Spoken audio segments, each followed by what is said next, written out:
Hi, my name is Maia Lomineishvili. I'm international master Olympic champion from Georgia. Let me show you some very interesting strategical and tactical ideas in chess. Today we start with the role of pawn in chess. The pawn is the smallest piece in chess, but it has the biggest mission. Very often one pawn move can decide the game. As I like to say, pawns don't go back, so always we have to be very careful when moving with the pawns. I will divide this game into parts, bad pawn moves and good pawn moves. Let me show you some more examples to explain you in a better way how important pawn moves can be. So, let me start with the game. Caruana against Grandazoniga in Tromsø. This game was played just a couple of days ago. So, we've got this position. Here black made a mistake. As you see, white has the pair of bishops. This means that to open up the files is good for white. Because of this, black had to play just a simple move, knight b6, and bring the knight closer to the king. And position is about equal. But black played a bad move. They took on e5, and with that, they open up the lines. So if takes e5.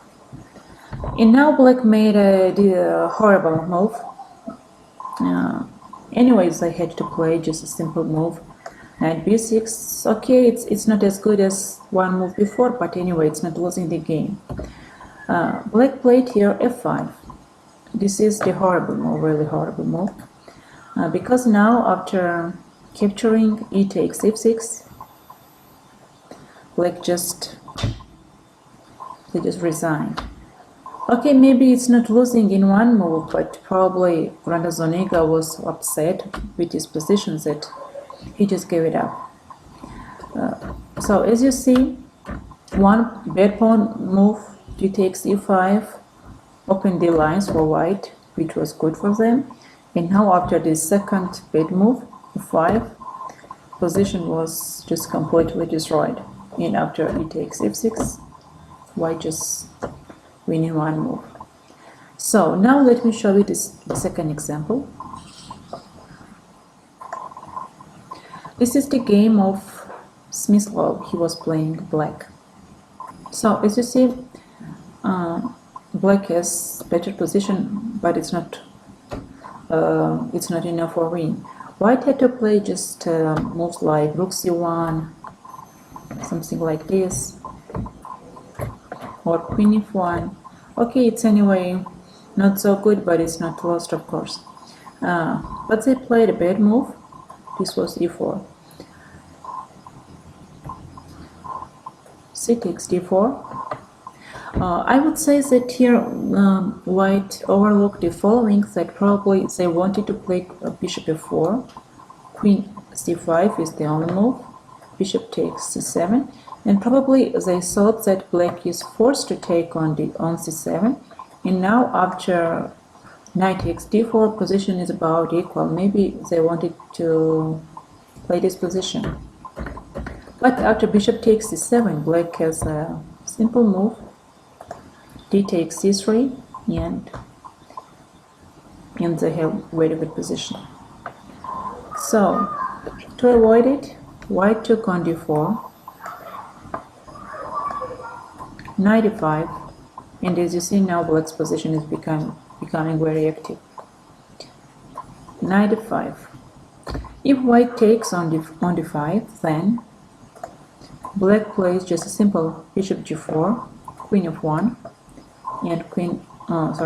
and bishop e6, and all black's pieces becomes very active. Now the knight is hanging, and if knight goes somewhere, then comes knight f3 with a near winning position, because the bishop is hanging on d2. So knight f5, bishop takes f5, e takes e5, and now comes knight c4, queen d1. Now if white plays, for example, bishop e3,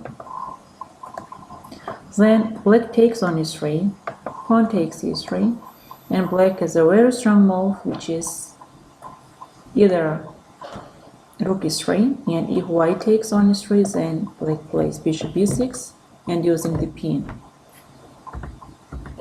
Or they can also play d4. Both moves are possible, and it's enough for win. So because of this, bishop e3 isn't good, so white played queen d1. And now this pawn on b2 is not protected, so black just simply took it. Queen c2, knight takes d3, queen takes d3, bishop b6. And as you see now, black has an extra pawn, and position is very good. Rook b1. One very important thing, when we have more material like a piece or pawn, then it's good for us to change as much pieces as possible, because in the end game it would be easier to realize this. And if we have the less materials, then it's good for us to exchange it as much pawns as possible, if it's possible, of course. So rook takes c1. If the rook takes e1, then black just plays a simple move like h6, and actually they have not just one pawn more, but two, because these step-up pawns, they don't do much there. So white took with the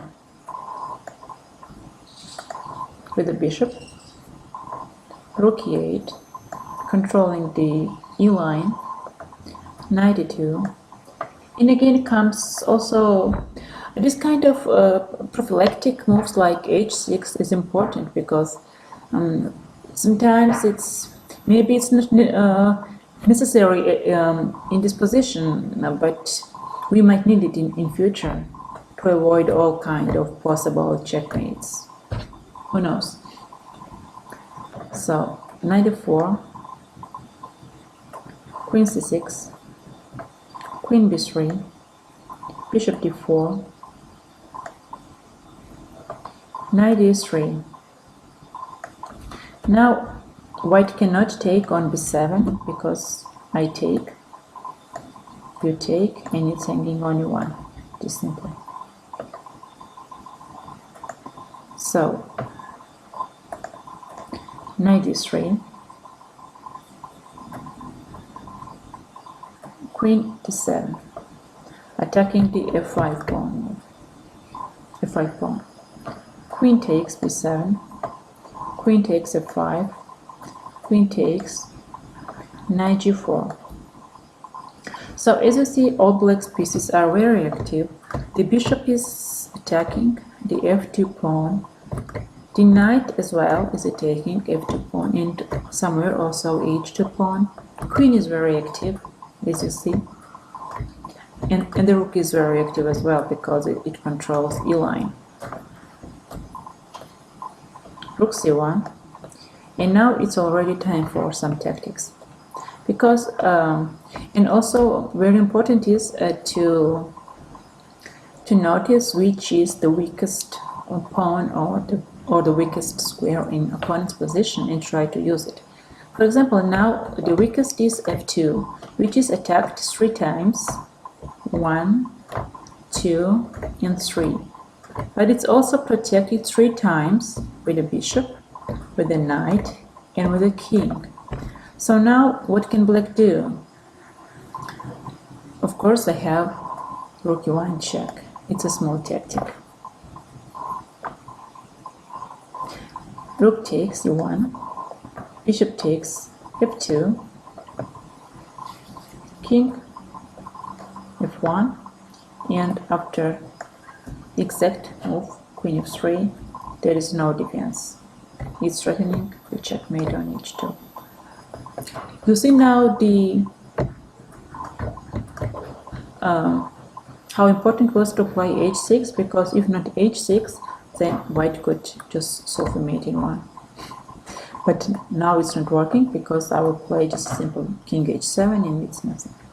So we have seen two games about bad pawn moves, and as you see, you have to be very careful when moving with the pawns. And I repeat one more time, pawns don't go back, so always pay attention on it. I could show you some more examples about it. There are hundreds, maybe thousands like this, but we can do it also later on. So now let me show you some more games about good pawn moves, because pawn moves can be also good and not always bad. So now I will show you another one. So this is the game of Kasparov. He was playing white against your type. As you see, white has a good position, but the question is, on which side do we have to play? On the queen side, in the center, or on the queen side? Now, because of the pawn on g5 and this knight on h5 and a strong bishop d3, it's clear that white has to play on the king side. Actually, if the pawns would be placed on g2 and f2 instead of g5 and f3, then position would be about equal. But now, as you see, and mostly because of the knight on h5, white has a very strong move, and this is f4. So now we have a strong pawn move. After e4, white makes lots of threats. They're threatening to play f5, of course. They open the queen in attacking the knight the same way. Attack.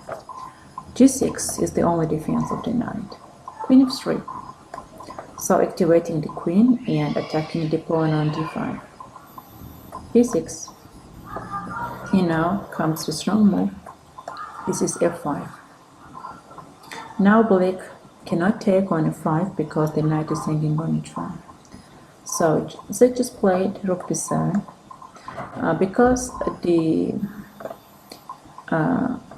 next move would be capture on g6 and check on f7. So by playing rook b7, black protected f7 square. And now it makes no sense to take on g6 because I can just simply take on g6 with the f pawn or with the h pawn. Maybe with the h pawn is better, or f pawn. And now white doesn't have as much advantage. So white played very strong move f6. Now they're controlling the whole king side. They have more space there. Bishop e6. So now let me tell you also the following. When we have a worst piece, we have to try to activate it. Now, which is the worst piece in white position? Of course, this is rook a1. So it comes to e1 and at the same time controlling the line and playing actively. Rook e1, queen d6, activating the rook, rook e5, rook d8. And now white has very interesting idea, which is, well, as we see, the worst piece in black's position is the knight h5. How can we attack this knight? This is the best solution, queen e3, with this threat to play bishop e2 and attacking the knight on h5. b5, bishop e2, b4, trying to make some counterplay, take on b4, rook takes b4, bishop h5, g takes h5. Now we have the following critical position. Of course, white has a very good position and it's actually nearly winning, but white has to play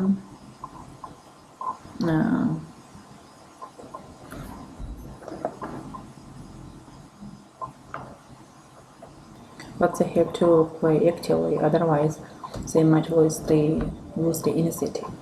And now comes the next strong piece move, pawn move, which is g6. Now after g6, white is opening up the queen, and now we have h6 square, and after comes checkmate on g7. g6, capture, and again, rook e6, capture, and queen h6, and black resigned. Because if white plays queen h6 there, black has this defense, and it's nothing. So first comes rook e6, very strong move, and after capturing comes queen h6, and now if black plays queen f7, then I have just a simple move f7 and winning. Or also we can take on g6 here, and now take here, and it's winning as well. So this was the game of Kasparov against your type. Now I have another very interesting game of Smith law. Actually, it's funny because in this game, white made about 5 very strong pawn moves. For example, as we see, black has the pair of bishop, and if white gives some time, then they can just simply play queen e7, and then just make a long castle, and position is not as worse. So as we know, when opponent's king is in the center, we have to open up some lines to use it. That's why white played a strong move d5. Now if black takes on d5, I take on d5, and we have this open e line, which is quite dangerous for black. So after d5, say played bishop d7, take. So now we have another critical position. How to continue? Black wanna play again queen e7 and a long castle. Here comes one more strong move, d5, e5. Now idea of e5 is to capture on d6, of course. Black took on e5. Now comes again one more good move. This is queen d3. Now white is threatening to come to g6, queen e7, queen g6 check, king d8. Now we have another critical position. How to continue? How to use the bad position of king on d8. White achieved a strong initiative, but they have to play very actively, otherwise this king can escape there, and it will not be then enough. For example, the moves like capturing on e5 is not enough in this kind of positions. So Smyslov found a very strong move, I like it very much, which is f5. Of course, the other moves are good as well. For example, the move like knight e4, and I'm sure many players would play exactly this move to improve the knight, and threatening to come to c5, because if black takes, then it's hanging on g7. Of course, it's possible as well, but f5 is the strongest in this position, of course. Capture on e5 and knight e5. So after queen f8, we have another critical position. As we saw, white sacrificed 3 pawns, and for that they have all active pieces. But if they don't play actively, this king can escape to c8 and then to b8, and it only to c8, and this might not be enough. So for that, but really final move would be rook f1. As I just told you, black played just king c8, and it's not so clear, this position. So here comes a very strong move, which is g4. Now white is threatening to take on f5. Black played a5. Now if black takes on g4, then we play just rook f1 and controlling f line and trying to come to f7. So it's not good. If black goes to c8, trying to escape, then we take on f5, bishop takes, and here comes the following tactic, which is queen f5, bishop, queen takes f5, and knight d7, and white is winning. If black plays f4, then white has a very strong move, which is reply, which is rook h3, and bringing the rook either on b3 or on d3. Well, actually, this is, yeah. To avoid all this, black played a5, g takes f5, rook a6, and again strong pawn move f6. Rook took on f6 because there is no other good defense. If black takes with the pawn, with the bishops, then I play just simply rook f1, and there is no defense. The bishop is hanging on f6. So rook took on f6, knight takes f6, queen takes f6, and in this position white made a small mistake. They played queen e4, but much more easier would be queen d3, attacking the bishop on d7, and when black protect, when black is protecting it, then I play rook f1, and as you see now all white's pieces are active. And after queen king c8, white has a small tactic, which is queen d7, queen takes d7, rook takes d7, king takes d7, and rook f7 check, and they're winning the bishop. Okay, so instead of it, white played here queen e4. Of course, it's also possible to play this, but as you saw, queen d3 was much more easier. Queen e4, king c8, queen d5, bishop c6, queen f5. Okay, white got anyway better position, but and in some moves they won as well, but as I told you, queen d3 would be easier. So this was one of my famous games of Smyslov. As we saw here, the correct pawn moves can be very important. So just let me remind you, one was d5, so this was the first very strong pawn move. After this move, white is forcing black's king to stay in the center. The second was e5. After this pawn sacrifice, white is opening up the queen and going to g6. And this was the third strong move, f5. After this, white has now free d5 square. And the third very strong pawn move, actually the fourth is g4. And after this position is mirroring. I showed you this position twice because it's important to remember this kind of pawn moves, and all the time to be very carefully. So as I told you, pawn moves can be either very good or very bad, so always pay attention to it. So I hope you enjoyed this video, and I hope to see you next time and to show you some more examples about the role of pawn in chess, and of course not only the pawn. There are also some other topics which I could show you, and I hope you enjoyed.